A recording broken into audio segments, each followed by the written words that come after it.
दोस्तों आज मैं बात करूंगा राजीव गांधी के बारे में। और राजीव गांधी की बात करना इसलिए ज़रूरी है क्योंकि आज उनकी डेथ एनिवर्सरी है और एक जरिया हो सकता है। लेकिन राजीव गांधी भारत के एकमात्र ऐसे प्रधानमंत्री थे नहीं जिन्होंने बतौर प्रधानमंत्री के रूप में सबसे पहले भारत में हाई टेक्नोलॉजी के बारे में काम किया था। टेक्नोलॉजी नहीं, हाई टेक्नोलॉजी। और वो जो हाई टेक्नोलॉजी था उसको उन्होंने डाइवर्स किया था फॉरेन पॉलिसी के साथ, मॉडर्नाइजेशन ऑफ इंडिया के लिए।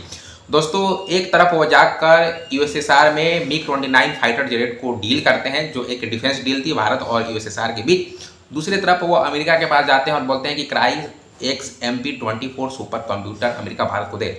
याद रखिएगा, पर्दे के पीछे कहानी ये थी कि राजीव गांधी चाहते थे कि जो cry XMP-24 super computer India को मिलता उसका प्रयोग भारत अपने न्यूक्लियर प्रोग्राम के लिए करता। तो जो आपको ऑपरेशन पोखरण, ऑपरेशन शक्ति वाजपेयी जी के समय में दिखाई देता है वो राजीव गांधी के समय में ही कंप्लीट हो चुका होता। लेकिन अमेरिका जैसा नीच देश इस बात को समझ चुका था, जिसके कारण अमेरिका ने क्राई XMP-24 सुपर कंप्यूटर नाते का भारत को 14 सुपर कंप्यूटर दिया था।